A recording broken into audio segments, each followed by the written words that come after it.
야곱에게 새로운 삶이 시작됩니다. 사람에게는 누구에게나 새로운 삶이 주어지지요. 우리 아이들에게는 새 학기가 시작되어졌고, 또 새로운 학년이 시작되어졌고, 새로운 학교에 입학을 했습니다. 월요일날 입학을 했는데 우리 전사님들이 이제 입학한 아이들 학교를 이렇게 쭉 순방을 했어요. 보니까 11시에 입학한 애들이 있고, 1시에 입학하고 2시에 입학해서 차를 렌트해서 한 바퀴를 쭉 돌면서 끝난 아이들 데리고 또 그 다음 학교에 가고, 또 끝난 애들 데리고 그 다음 학교에 가고, 그래서 나중에 모인 거 보니까 한 7, 8명이 함께 모여서 맛있는 차 한잔 마시는 장면을 사진 찍어서 보냈더라고요. 저마다 얼굴의 모습은 새로운 곳에 들어가 긴장해 있는 그 얼굴들이었습니다. 저마다 이제 중학교 올라가고 고등학교를 올라갔기 때문에 새로운 학교에 들어가 새로운 선생님 만나고 새로운 만남이 있기 때문에 또 긴장도 되고, 또 한쪽으로는 기대도 되겠지요. 우리는 살면서 이런 기회들이 있습니다. 특별히 사업을 시작할 때도 그렇고요, 새로운 직장을 가거나 또 유학을 갈 때에도 새로운 환경이 열릴 때 우리에게는 새로운 기회가, 또 새로운 삶이 시작되는 것을 보게 되지요. 우리가 새로운 인생이 시작될 우리 인생 가운데 큰 변화들이 있지만, 결혼이라는 또 큰 변화도 있습니다. 남자들에게는 정말 변화되는 한 방법이 있지요. 군대 가는 겁니다. 군대 가면 완전히 새로운 출발을 할 수밖에 없어요. 그죠? 그래서 군대 갔다 온, 휴가 나온 자식을 보면 대부분 부모님 뭐라 그럽니까? 애가 좀 바뀌었네? 라고 생각을 하지요. 그죠? 근데 그게 다 제대하고 돌아오면 일주일도 안 돼서 다시 원상태로 돌아온 모습을 발견하긴 하지만, 새로운 환경에 적응하면서 부모님이 봤을 땐 그 아이가 새로워진 모습을 발견하게 됩니다. 정말 이 새로운 출발 가운데 가치 있는 출발이 있는데요, 그것이 어떤 출발이냐 하면 폐허와 절망 가운데서 새롭게 시작하는 겁니다. 모든 것을 다 잃어버렸는데도 불구하고 다시 시작하는 것, 그것이 정말 가치 있는 시작이지 않을까, 또한 기회이지 않을까라는 생각을 해봐요. 우리의 삶 가운데 모든 것이 없다 할지라도 우리가 새롭게 시작할 수만 있다면 그것은 우리에게 새로운 기회로 열리는 것 아니겠습니까? 야곱이 이와 같았습니다. 여태까지 살았던 그 집을 떠나요. 어떻게 떠났습니까? 아무것도 가진 게 없습니다. 아마도 어느 한 짐승을 타고 갔는지 모르겠습니다. 혼자 터벅터벅 가요. 먹을 음식도 없어요. 잘 집도 없습니다. 허허벌판에 누워서 잠을 잘 수밖에 없는 야곱. 집에 있을 때 어떻게 했던가요? 형의 축복을 빼앗기 위해서 가진 술수를 다 썼던 야곱입니다. 그 축복만 받으면 자기 인생이 완전히 바뀔 거라고 생각을 했습니다. 그런데 어떻게 됐습니까? 쫓겨가는 인생이 된 거지요. 자기를 가장 사랑하는 리브가, 엄마의 모습도 이제 더 이상 볼 수 없는 것으로 쫓겨가는 인생이 됐습니다. 이 정도 되면 마음이 어떻게 됐을까요? 전에 가졌던 그 모든 것들이 완전히 물거품처럼 사라지지요. 이렇게 되면 사람 마음이요, 낮아질 대로 낮아집니다. 이때 주님이 오시지요. 이때 하나님이 우리를 만나러 오신다라는 겁니다. 바로 우리가 가장 힘들고 어렵고 모든 것을 내려놨을 때 가장 놀라운 사건으로 우리를 만나러 오시는 주님. 인간이 절망하는 순간 하나님께서는 구원을 시작하십니다. 우리의 삶 가운데 하나님의 구원이 임하는 것은 우리가 가장 연약하고 약할 때, 그때 우리 하나님이 우리를 만나주시지요. 야곱은 마음이 가난해졌을 때 비로소 하나님에 대한 눈이 열려요. 저는 우리 모두가 빨리 눈이 열렸으면 좋겠습니다. 여러분들 바로 옆에 하나님이 계신데 아직 눈이 열리지 못해서 그 하나님을 발견하지 못하는 그런 안타까움이 있어요. 저도 예수님을 처음 믿고 난 다음에 이것을 깨닫는데 참 많은 시간이 걸렸습니다. 예수 믿는다고 하면서, 또 하나님 믿는다고 하면서 하나님을 만나는 것이 무엇인지 몰랐고, 또 하나님이 내 안에 계시고 내 옆에 계시고 믿지 않는 우리 부모님 안에 있는 것을 깨닫는데 몇 년이 걸렸어요. 아니요, 깨달으려고 하지 않았습니다. 그냥 기도만 했어요. 근데 어느 순간 어느 순간 열리는데 하나님이 멀리 계신 것이 아니라요, 주님을 믿지 않는 우리 부모님 안에 있더라고요. 그래서 그때부터는 뭐가 바뀌냐 하면 눈이 바뀌더라고요. 우리 부모님이 예수님 안 믿는 것 때문에 마음에 불평이 많았는데 오히려 거꾸로 우리 부모님이 예수님 안 믿는 것에 대해서 감사하기 시작을 했습니다. 말이 좀 이상하지 않습니까? 그죠? 그 감사가 우리 부모님이 예수를 안 믿게 되는 것 때문에 그런 것이 아니라 부모님이 예수를 믿지 않는 것 때문에 저에게 고난을 주시고 그 고난 때문에 더 하나님을 간절히 찾기 시작하니까 이것이 저한테는 굉장히 큰 유익이라는 그런 믿음이 생겼기 때문에 하나님 만나고 나니까 눈이 바뀌는 거지요.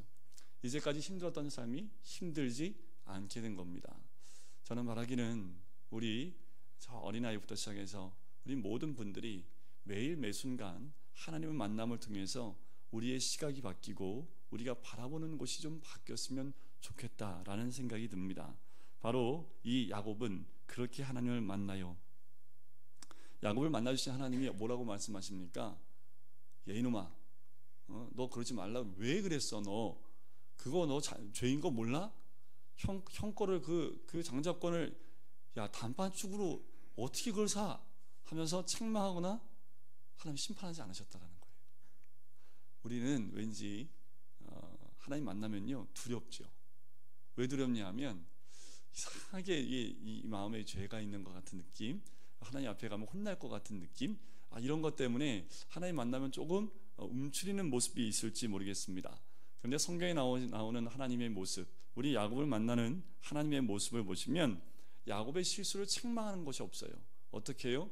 그 허울판에 누워있는 야곱을 격려하고 위로하고요, 꿈을 심어주시는 그 하나님이 등장을 합니다.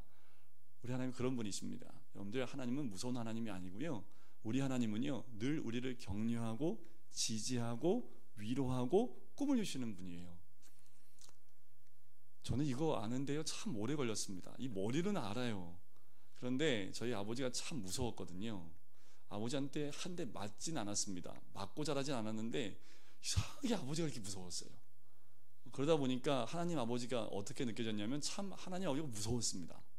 하나님 앞에 나가는 것도 참 무서웠고, 육신의 아버지를 통해서 하나님이 투영되기 때문에 그렇게 하나님도 무섭고 공의의 하나님이 좀 크게 보였던 제 신앙의 모습을 봐요. 그래서 조금만 죄져도 벌벌 떨었던 제 모습을 봅니다. 그런데 말씀을 읽다 보니까 하나님은 공의로서 우리를 대하시는 분이 아니라 공의도 대하시지만 더 나아가서 사랑으로 우리를 대하시고 격려하시는 하나님이라는 것을 저는 깨닫게 됐고, 또 야곱을 보면서도 그 하나님을 깨닫게 됩니다. 우리 인간의 특징은 뭡니까? 배신하는 거지요. 여러분들 자녀 키워보면 배신 때릴 때 있지 않습니까? 다 크니까 지가 큰 줄 알고 이제 거꾸로 엄마 아빠를 무시하려는 그런 마음, 그런 모습들이 등장하는 거 보면 자녀들을 통해서 믿는 도끼에 발등지키는 그런 모습들이 있습니다. 인간이 다 특징이 똑같아요. 뭘 믿으시겠습니까? 믿는 사람한테 발등을 한두 번 지켜봤어야지요. 제일 가까운 게 누구예요? 결혼할 때는 그렇게 자기한테 잘해준다고 했는데 결혼하고 난 다음에 발등을 매일 찍어. 그래서 이게 한 번만 찍으면 좋겠는데 이걸 매일 찍네. 인간이 다 똑같아요. 네. 최수정 같은 사람이 이 땅에 몇 명이나 되겠습니까? 그죠? 그거 모르겠어요. 진짜 이 TV가 딱 끊기면 그때도 그런지 모르겠습니다. 그런 사람 흔치 않고요. 네. 별종이니까 떼놓고 보통은 다 발등 찍으면 사는 거 아닙니까? 아내가 남편 발등 찍고 또 남편이 아내 발등 찍고, 인간의 특징이 다 똑같습니다. 하지만 하나님의 특징은요 용서와 사랑입니다. 그리고 위로입니다.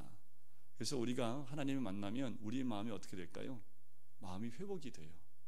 하나님을 만나면 연약한 우리의 마음에 다시 풍성해지는 그 은혜를 누리게 됩니다. 빈약합니까? 육신의 빈약함보다 내 영의 빈약함이 더 무서운 겁니다. 여러분, 내 영이 주님 안에서 충만함을 누리시기를 주의 이름으로 간절히 축원드립니다. 하나님 만난 야곱은 큰 충격을 받고 잠에서 깨어나요. 그래서 제일 먼저 한 게 뭡니까? 자기가 베고 잤던 그 돌을 싸서 기름 붓고 거기서 하나님께 예배하고 찬양하는 모습을 봐요. 여러분, 하나님 만나지 못하면 하나님을 예배하는 것이 껍데기일 수밖에 없습니다. 하나님 만나야지 하나님을 진짜로 예배하고요, 찬양할 수 있는 찬양의 입술이 열려요. 왜 누구는 눈물을 흘리며 찬양하는데 나는 찬양할 때 한 번 눈물도 안 나고, 왜 그럴까? 그럴 수 있지요. 사람마다 울면서 찬양하는 분도 있을 수 있지만 웃으면서 찬양하는 분도 있을 수 있기 때문에요. 그럼에도 불구하고 나도 한번 울면서 찬양하고 싶다. 그럴 땐 기도하세요. 하나님 한 번만 만나주시고 내가 한번 울면서 하나님을 찬양하고 싶습니다. 이런 꿈 아닌 꿈을 주님께 고백하면 분명히 하나님 만나주시고 하나님은 진정으로 찬양하는 우리가 될 줄 믿습니다. 자, 하나님을 만난 후에 야곱은 새 사람이 돼요. 근데 엄밀히 말하면 속까지 완전히 새로운 새 사람이 되기까지는 아직 좀 시간이 걸립니다. 그래서 제가 오늘 말씀의 제목을 야곱의 광야 인생의 시작이라고 했습니다. 자, 이미 홍해는 건넌 것 같아요.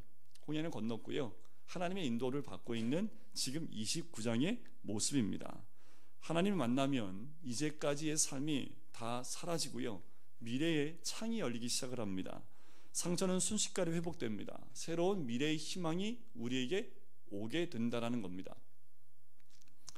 놀라운 사실은 환경은 하나도 변하지 않는다라는 거죠. 이게 놀라운 겁니다. 환경은 안 변하는데 누가 변해요? 야곱이 바뀌었다라는 거지요. 마음이 변하니까, 그가 변하면 세상이 변하는 겁니다.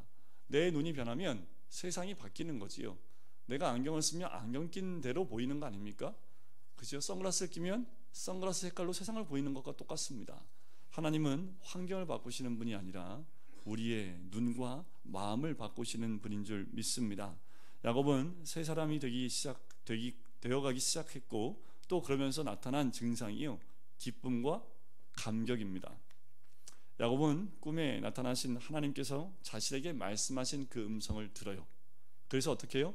그 안에 기쁨과 감격이 있을 수 있었던 겁니다. 여러분, 모두 주님의 음성을 듣기를 간절히 소원합니다. 주의 음성을 언제 들을까요? 여러분들 꿈속이라도 들으십시오. 새벽에 나와서 들으시고요, 말씀을 피고 들으십시오.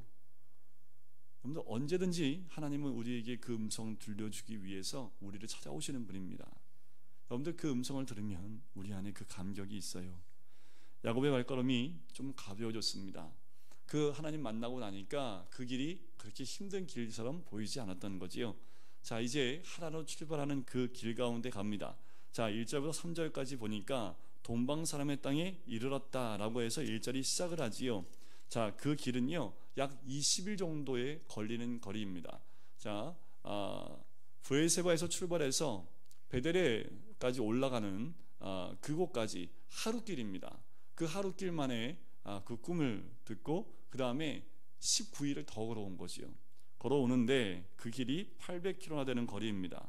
그 19일 동안 걸어올 때 어땠을까요? 혼자 걸어오는데 얼마나 심심했을까요? 지루하고, 그지요? 허벌판입니다. 지평선이 보여요. 우리는 그래도 산을 넘고 물 건너 바다 건너, 바다까지는 아니지요. 이게 건너가니까 우리나라는 좀 이렇게 변화가 있는데 그 나라는 변화가 없어요. 변화가 그냥 걸어만 가는데 허벌판밖에 없잖아요. 근데 그 길을 며칠 가요? 19일 간다 생각해 보세요. 그게 가는 것도 쉽지 않겠지요. 그런데 하나님 만난 사람에게는 그 길이 그렇게 먼 거리가 아닙니다. 그래서 여러분들, 우리 성도님들 모시고 우리 터키 한번 가야겠다는 생각이 들어요. 그냥 이렇게 몇 시간 안 걷고요, 딱 30분만 이렇게 걷고 차가 뒤에서 쫓아오고 우리 다 내서 30분만 한번 걸어봤으면 좋겠습니다. 저 끝에 지평선 보이는데 30분만 걸어도 끝이 없는 그 지평선 보이는 30분만 걸어보면 거의 못 걸을 땅입니다. 아무것도 안 보이니까. 근데 지금 이 야곱은 그 길을 걸어요. 걸을 수 있었던 것은 하나님을 만났기 때문입니다. 그래서 그 19일을 굉장히 빠르게 온 것처럼 와요. 우리 마음이 변하면요, 길도 가깝게 느껴지고요, 기다림도 신나게 됩니다. 여러분, 우리의 삶 가운데 주님 만나는 그 순간부터 우리의 삶이 바뀌는 것, 그것은 나의 마음이 바뀌는 순간이지요. 야곱은 순식간에 동방 사람들이 살고 있는 땅까지 옵니다. 과정이 없어요, 그죠? 28장에서 29장 딱 넘어가면 바로 동방 사람 만나러 갑니다. 과정이 싹 생략되어 있습니다. 우리 인생에 이렇게 지루한 것 같은 건 싹 생략이 돼요. 아멘이십니까? 자, 딱 가서 만나요. 사람들을 만납니다. 우물을 발견하고요. 우물 곁에 목자들과 양떼가 쉬고 있는 것을 발견하는데, 당시 고대에는요, 우물이 굉장히 소중합니다. 그래서 우물을 항상 막아놔요. 귀중하기 때문에 양떼가 모였을 때 양떼가 한 떼가 모여서 주는 것이 아니라요, 양떼가 다 모일 때까지 기다렸다가 그 우물을 열고 동시에 그 물을 먹을 수 있도록 그렇게 하는 게 이때 풍습이었습니다. 자, 4절부터 6절까지 보니까 야곱이 그들에게 물어요. 형제 어디서 왔느냐라고 물으니까 이 사람들이 하란에서 왔다라고 얘기를 하지요. 자, 야곱은 우물가에 있는 사람들을 만났을 때 얼마나 기뻤을까요? 19일 만에 사람 봤으니까요, 그죠? 자, 그가 이미 변해 있었기 때문에 사람을 대하는 모습이 좀 다르다는 모습을 봐요. 자, 사람을 만났을 때 야곱이 질문했다고 그랬죠. 당신들 어디서 왔습니까? 그런데 여러분들, 마음이 우울하면요, 사람 만나요? 아니면 피해요? 지금 야곱이 집에서 나올 땐 우울했을까요? 우울하지 않았을까요? 도망쳐 나왔는데 얼마나 우울했을까요? 그죠? 그냥 의기소침하고 사람을 피하는 정도가 아니었을까요? 그런데 생전 처음 본 사람한테 말을 걸기 시작했다라는 거지요. 그것은 하나님을 만난 사람의 바뀌어진 모습이기도 합니다. 우리는 하나님에서 왔습니다 라고 대답을 했을 때 야곱이 눈이 열릴 수밖에 없죠. 왜요? 지금 자기가 어디로 가는 거예요? 하란으로 가는 거 아닙니까? 그래서 또 묻습니다. 하란에 살고 있는 라반이라는 사람에 대해서 알고 있습니까? 그랬더니 그 사람들이 뭐라고 얘기해요? 잘 알지요. 그 말을 듣는 순간 얼마나 기뻤을까요? 딱 오자마자 한 번 만난 사람한테 하란에서 왔다고 듣고 또 라반은 압니까? 라반도 안 돼요. 오자마자 처음 만난 사람에게서 그 은혜를 누리게 됩니다. 얼마나 흥분됐을까요? 얼마나 기분이 좋았겠습니까? 마치 이와 같아요. 어떤 복이냐면, 어제 부도가 났고 때로는 어제 병원에 갔는데 안 좋은 소리를 듣거나 계획한 일이 산산조각 났다 할지라도 어젯밤에 만나주신 그 하나님 때문에 다시 일어날 수 있는 거지요. 야곱이 완전 부도난 상태 아닙니까? 그지요? 계획한 대로 하나도 안 된 상태 아닙니까? 그런데도 하나님 만나니까 어떻게 해요? 다시 극복할 수 있는 힘이 생겼다라는 거지요. 자, 7절부터 8절에 보니까 야곱이 이르되 해가 아직 높은즉 가축 모일 때가 아니니 양에게 물을 먹이고 가서 풀을 뜯게 하라. 그들이 이르되 우리가 그리하지 못하겠노라. 때가 다 모이고 목자들이 우물 아귀에서 돌을 옮겨야 우리가 양에게 물을 먹이느니라. 자, 하나님 만난 사람의 또 하나의 특징이 나옵니다. 좀 여유가 있어요. 하나님 만나지 못한 사람은요, 조급함이 있습니다. 마음이 괴로운 사람은 다른 사람을 볼 여유가 없는 거지요. 지금 야곱이 급한 마음에 그럼 라반 어디 가서 만날 수 있습니까? 이렇게 질문을 해야 정상인데 그렇게 질문 안 하고 어떻게 해요? 이 사람들에 대한 형편을 물어보고 있다라는 거지요. 그건 뭐예요? 여유가 있다는 겁니다. 그 마음에 풍성함이 있다라는 거예요. 다른 사람을 돌아볼 여유가 있다라는 겁니다. 야곱이 뭐가 가진 게 있다고 여유가 있겠어요, 그죠? 가진 거 아무것도 없는데 그런데 여유가 있다라는 겁니다. 우리는 무엇을 가지기 때문에 남을 돕고 돌아볼 수 있는 게 아닙니다. 우리가 하나님 만났으면 내가 아무것도 없어도 다른 사람을 돌아볼 수 있는 여유가 생기게 되는 거지요. 야곱은 처음에는 자기 문제에 빠져 있었지요. 자기 문제에서 허덕거리고 있었던 야곱인데 하나님을 만나고 나니까 주변 일을 돕기 시작했다라는 겁니다. 양떼를 돌보는 일은 지금은 야곱과는 상관없는 일인데도 불구하고 관심을 가지고 돕는 마음이 생겼다라는 거지요. 자, 여기서 우리가 이 야곱이 만난 이 목자들을 한번 생각해 볼 필요가 있는데 뭐냐면 이 모습이 누구하고 비슷하냐면 엘리에셀을 여러분들 기억하실지 모르겠습니다. 엘리에셀이 리브가를 만나기 위해서 하란 지방으로 갔을 때 엘리에셀이 기도하면서 가지요. 첫 가자마자 누굴 만나요? 리브가를 만나는 장면 우리가 기억하지요. 한 번도 다른 사람 만나지 않고요, 딱 처음 만났는데 리브가였습니다. 자, 야곱도 가서 처음 딱 만났는데 라반을 아는 사람 만나요.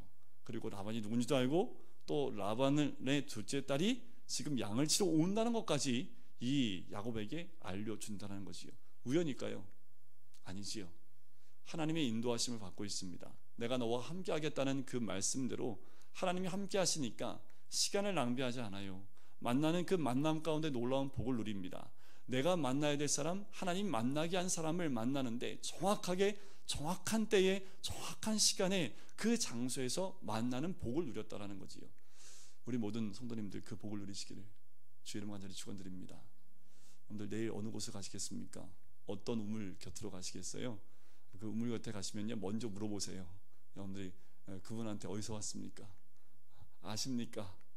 안다 라고 얘기하면, 네, 그러면 그분에 대한 주변에 도와줘야 될 일들도 도와주시면 하나님이 귀한 만남의 복으로 인도하실 줄 믿습니다.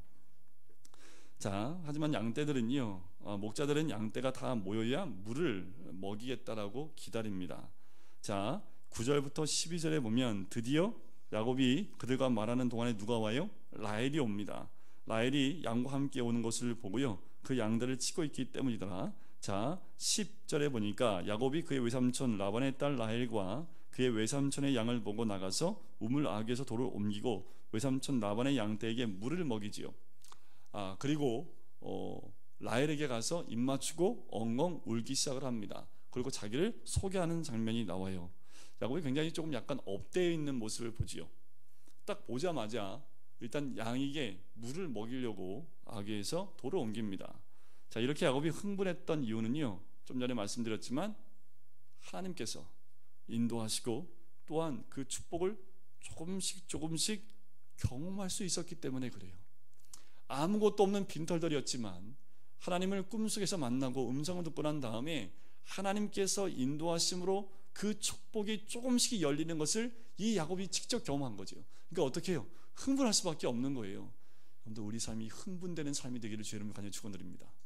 어느 곳에 가든지 하나님이 축복이 조금씩 열리는 것을 보고, 눈으로 보고 느끼고 확인하게 되면 하나님이 나와 함께 하신다는 그 느낌과 그 감사가 우리 삶 가운데 넘쳐날 수밖에 없는 거지요. 여러분들, 그런 감사가 있었으면 좋겠습니다. 여러분들, 제가 우리 아이들을 축복할 때요, 그렇게 축복해요. 만남의 축복을 허락해 달라고 그렇게 이야기하고 축복해 줍니다. 왜냐하면 저도요, 믿지 않는 가정에서 태어나서 하나님이 주신 놀라운 축복 가운데 하나, 제가 항상 누렸던 축복이 뭐냐면요, 만남의 축복이었습니다. 지금 누리고 있는 축복은 여러분들과 만난 이 만남의 축복이겠지요, 그지요? 제가 이 자리까지 오기까지 하나님이 제 인생의 굴곡 가운데 항상 골짜기 속에 들어갈 때쯤 되면 하나님이 귀인을 보내주세요. 그래서 그분을 통해서 하나님의 음성을 듣게끔 하시는 그 은혜를 제 인생에 바닥을 한번 칠 때마다 그렇게 하나님이 만남의 복을 주셨고요, 그 가운데 말씀의 복도 저에게 허락하셨던 것을 봅니다. 그 만남을 통해서 하나님이 저를 어떻게 인도하셨는지를 저는 그 만났던 분들을 통해서 깨닫기 시작을 했다라는 거지요. 그분 만나서 하나님께서 인도하시는 그 놀라운 복, 그 시간 타이밍이요, 예를 들면 제가 신대원을 떨어지지 않았으면 안 됐어요. 제가 신대원을 떨어지지 않고 재수를 안 했으면요, 전 여기 없습니다. 근데 이해 안 가시죠, 그죠? 저를 여기에 허원 목사님을 만나게 됐던 건요, 제가 재수했기 때문에 만난 거거든요.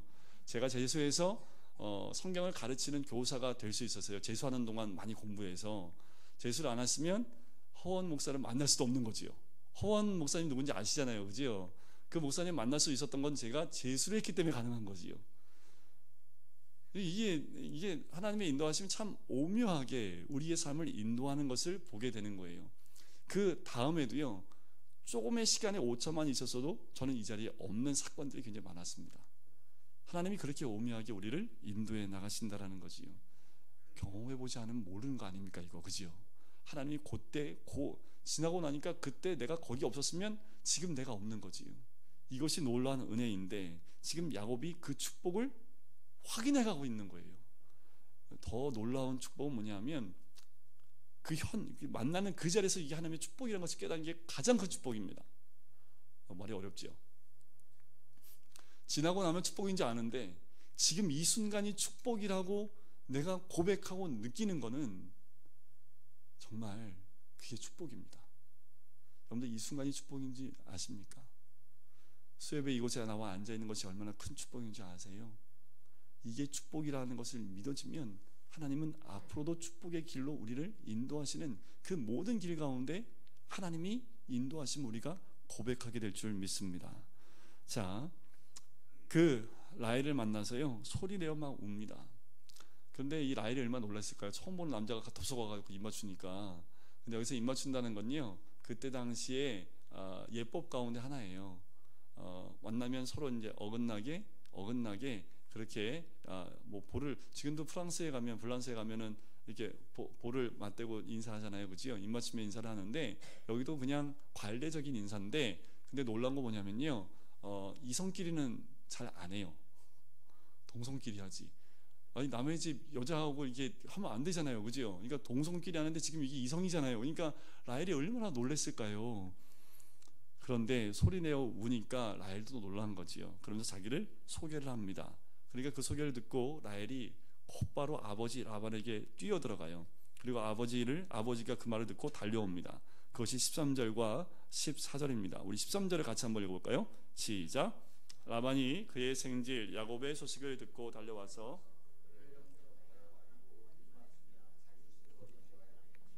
야곱이 자기의 모든 일을 라반에게 말하매. 자, 여기 보면 오늘 라반이 누군지는 대충 아시죠? 라반이 야곱보다 몇 배 단수가 위라는 거 전에도 한번 말씀드렸는데, 야곱의 이름이 사기꾼이라고 그랬잖아요, 그죠? 사기꾼의 세제곱권 정도 됩니다. 세제곱. 근데 이 라반이요, 이 야곱이 왔다는 소식을 듣고 지금 맨발로 달려온 거예요. 여기서 우리가 궁금증이 하나 있어야 돼요. 왜 그럴까라는 거예요. 라반이 처음 보는 야곱, 생질이라고 하지만 자기 누이의 아들이라고 하지만 처음 본 거 아니에요, 그죠? 그런데 맨발로 달려와요. 이유가 있어요. 무슨 이유냐면요, 그때는 바야흐로 수십 년 전으로 돌아갑니다. 엘리에셀이 리브가를 만날 때 얼마나 많은 예물을 가지고 온 거 여러분들 기억하십니까? 낙타에 금은 예물을 갖다 막 데미데미 가지고 와갖고 리브가를 만나자마자 어떻게 해요? 리브가 금가락지 있고 막 금목걸이에다 막 금귀걸이에다 막 해주는 거 아닙니까? 그거를 여러분들 창세기 24장 보세요. 라반이 봐요. 그러니까 거기서 왔다니까 라반이 뭘 생각했을까요? 뭔가 가지고 왔겠다 하고 막 헐레벌떡 온 거죠. 그래서 막 끌어안고 분명히 끌어안고 막 들어먹으랬을 거예요. 이렇게 야곱은 막 울고 있고 끌어안고 막 뭐 없나 들여본들을 했을 거예요, 분명히. 근데 라반이 자 얘기를 다 들어요. 너는 참으로 내 혈육이로다. 이게 여러분들 그냥 읽어서 그렇지 이게 어떤 느낌이었을까요? 약간 냉소적인 겁니다. 그래, 네 혈육 맞다. 아니 이 혈육이라는 말 표현과 보다 다른 표현도 많을 텐데 내 혈육이로다. 그냥 이걸로 끝내요. 얼마나 정말 기쁘면요 얼싸안고 울고 야 네가 그 리브가의 아들이구나 하면서 막 야 하면서 이럴 텐데 네가 참 내 혈육이구나. 이걸로 끝내요. 그러니까 이게 지금 약간 뭐한 거예요? 실망한 표현과도 같습니다. 그런데 가지고 온 거 보니까 뭐 하나 갖고 왔어요? 막 이 지팡이 하나만 들고 온 거죠. 그러니까 말 그대로 뭐예요? 노숙자. 거렁뱅이야, 거렁뱅이. 근데 야곱이 그렇게 있다가 갈 줄 알았는데 얼마나 있어요? 지금 보니까 14절에 보니까 야곱이 한 달을 그와 함께 거주하더니. 이런 얘기 있습니다. 친척이 오면 반갑고요, 머무르면 더 반갑고 떠나면 더 반갑습니다. 우리 이런 표현을 들어요. 우리 그 애기 손주 본 우리 어르신들이 많은데 우리 장로님들도 계시고 있는데 집에 아기가 오면 너무 좋대요. 근데 가면 더 좋대요. 그러니까 보기가 너무 처음 오면 너무 좋은데 이게 하루만 같이 놀아주면 너무 힘든 거죠, 그죠? 그러니까 그 다음날 가면 더 좋다라는 거 아닙니까? 지금 아마 이 라반이 그런 마음일 거예요. 이거 언제 가나 이거 한 달 동안 있는데 이거 언제 가나? 그런데 야곱이 그냥 식객으로 있으니까 문제가 발생할 수밖에 없지요. 그래서 라반이 야곱에게 얘기합니다. 네가 비록 내 생질이나 어찌 그저 내 일을 하겠느냐? 내 품삯을 어떻게 할지 내게 말하라 라고 이야기를 합니다. 야, 어찌 내가 너를 그냥 쓰겠냐? 근데 이 말 중에는 야곱이 어떻게 하고 있다는 것을 알 수 있습니까? 일을 하고 있었던 것 같아요, 그죠? 근데 한 달 동안 열심히 일하는 모습을 보고 그래도 라반이 야, 너 어떻게 그냥 공짜로 일해? 야, 품삯 얼마 줄까? 이것도 라반이 머리가 참 고단수예요. 그지요? 얼마 줄게가 아니라요. 얼마 줄까? 그러면 얼마 달라고 얘기를 해요. 그러니까 라반이요, 이 야곱의 머리 위에 있는 사람입니다. 말 하나 줘도요, 주도권을 안 뺏겨요. 주도권 안 뺏기고 얼마 줄까 하면 어떻게 많이 달라고 얘기를 해요. 그죠? 그런데 여기서 이 라반이 생각지도 않은 야곱이 얘기를 듣습니다. 16절 한번 보시겠어요? 라반에게 두 딸이 있습니다. 언니가 레아고 아우가 라헬입니다. 그런데 레아는 어때요? 시력이 약하고 라헬은 곱고 알이 떴다. 시력이 약하다라는 그 말 표현 안에는 시력이 약하다, 잘 앞을 못 본다라는 그 표현이 될 수 있지만 이런 거예요. 눈이 흐리멍텅하다는 얘기죠. 총기가 없어요. 눈에. 그러니까 얼굴은 좀 비슷할지 모르겠는데 눈을 딱 보면 눈이 동태, 그렇게 된 거지요. 그러니까 아무리 예뻐도 눈을 딱 보면 이런 거지요. 자, 라헬을 보니까 라헬은 곱고 알이 떴대요. 자, 이 표현을 보니까 라헬이 곱고 알이 떴다는 얘기는 레아는 어떻다라는 얘기입니까? 반대라는 얘기 아니에요. 그죠? 야곱이 라헬을 사랑해요. 자, 돈으로 보상받지 않고요, 이 둘째 라헬을 아내로 달라고 얘기합니다. 야곱이 아마 라헬을 처음 만났을 때 한눈에 뿅 갔겠지요. 그죠? 그래서 라헬을 달라고 얘기를 합니다. 자, 라반에게 이르되 그를 내게 주는 것이 타인에게 주는 것보다 나. 이건 또 라반이 이 표현은 또 뭡니까? 야, 딴 사람 주는 것보다 너한테 주는 게 낫겠다.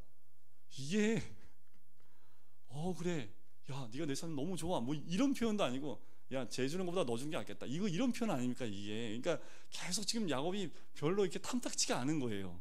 그것도 또 첫째도 아니고 둘째를 달라고 하니까, 자, 나와 함께 있으라고 하면서 야곱이 라헬을 위하여 몇 년 동안이요? 7년 동안 라반을 섬겼으나 그를 사랑하는 까닭에 7년은 며칠같이 여겼더라. 자, 여기서 우리가 한 가지 봐야 될 건 뭐냐면, 7년을 섬긴 건 누가 정한 거예요? 야곱이 정한 겁니다. 야곱이. 그죠? 야곱이 자기가 7년 동안 섬기겠다고 얘기를 해요. 야곱의 모습입니다. 이게 자기가 정하고 자기가 넘어지는 모습입니다. 자, 여기서 우리가 한 가지 우리가 꼭 기억해야 될 것은, 자, 라헬을 사랑하기 때문에 7년을 어떻게 해요? 며칠같이 여겼습니다. 자, 우리는 긴 세월도 며칠같이 여길 수 있는 방법이 있습니다. 어떻게 하면 돼요? 사랑하면 돼요. 우리 아이들 이 중고등학교 언제 끝나나, 내일이면 끝나. 어떻게 해요? 공부를 너무너무 사랑하면 내일 끝나. 며칠 만에 끝나. 오늘 우리가 하고 있는 모든 일들, 이건 어떡하지? 이러지 마시고 그 일에 최선을 다하면 하나님 마음이 우리 가운데 그 일들을 사랑하는 마음을 주면요, 정말 며칠 동안, 7년이 며칠 만에 그냥 지나갈 수 있는 거지요. 여러분, 여기 안에서 우리가 한 가지 깨닫는 것이 있습니다. 뭐냐면, 집에서 쫓겨나왔던 이 야곱, 가진 게 아무것도 없어요. 그러면 그 마음 가운데 무슨 마음이 있을까요? 열등감이 있지 않겠습니까? 아무것도 없는 빌터터리로 정말 20일 동안 걸어왔기 때문에 꾀죄죄한 그 모습으로 라반의 집에 딱 들어갔을 때 라반이 어떻게 돼 있을까요? 어쩌면 그냥 식객 중에 한 명, 종 중에 한 명처럼 그렇게 되어지 않았겠습니까? 그런데 하나님 만나고 나니까 그런 열등감이 사라지고 나지요. 사라지고 나니까 어떻게 해요? 내가 이 집에 와서 이런 봉사를 해야만 하는가라는 그런 생각을 갖지 않았다는 거예요. 내가 이러려고 여기 왔나, 이런 생각을 안 했다라는 거예요. 내가 이러려고 이런 공부했나, 이런 생각도 안 하는 거예요. 내가 이러려고 결혼했나, 이런 생각도 안 하는 거지요. 열등감입니다. 다 하나님 주신 기회에, 하나님 주신 그 모든 일에 최선을 다하는 모습, 과거의 야곱과는 다른 모습이 이 모습이라는 거지요. 우리가 다음 주에는 이제 라반과 야곱과의 그 라반이 야곱을 속이겨 넘기는, 또 야곱이 그 형을 속여 넘겼던 그 사건이 오버랩되는 그 사건들을 다음 주에 볼 텐데, 오늘은 야곱이 좀 변화된 모습, 그 모습을 함께 나눴습니다. 하나님 만나야지요. 만난 야곱이 변화된 모습이 우리들 가운데 있기를 간절히 소원합니다. 우리가 있는 그곳에서 열등감이 아니라 주를 만난 사람들은 그 있는 곳이 내가 왜 있을까라는 것이 아니라 그곳에 있게 하신 이유를 알기 때문에 최선을 다하는 삶이 우리의 삶이 될 줄 믿습니다. 여러분들, 누굴 만나도요, 어느 곳에 일해도요, 또 어느 곳을 가도요, 하나님이 함께 하심을 믿으시면 그 모든 만남과 장소가 복된 만남과 축복된 장소가 될 줄 믿습니다. 우리 모두에게 오늘 이 자리가 가장 복된 자리가 되기를 주의 이름으로 간절히 축원드립니다. 기도하겠습니다.